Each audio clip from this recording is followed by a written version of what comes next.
Hier, c'est à l'arrière de l'autocar, au niveau du moteur, que l'incendie s'est déclaré. Une probabilité extrêmement faible. Il est rarissime de voir des véhicules qui s'enflamment spontanément, comme le cas précédent.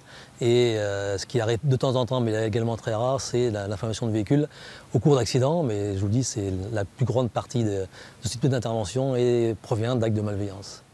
Pourtant, le véhicule sortait tout juste de révision.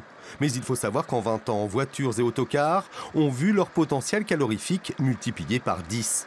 Moteur, système électronique embarqué, les causes d'embrasement et de déploiement du feu sont multiples.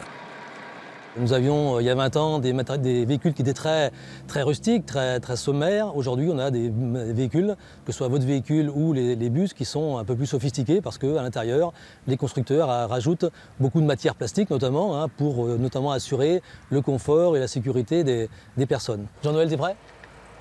C'est bon? Dans ce centre de formation spécialisé, on s'entraîne sur les incendies provoqués par les nouvelles sources d'énergie, électrique, hybride et gaz. Dans le cas présent, c'était du gasoil, d'ordinaire très peu inflammable. La température, le point éclair, comme on le dit, nécessaire pour avoir un dégagement de vapeur inflammable de gasoil est de 60 degrés.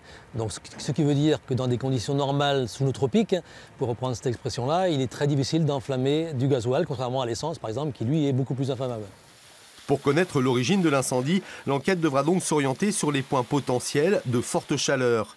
Ils peuvent provenir du moteur ou d'un court-circuit sur un système électrique.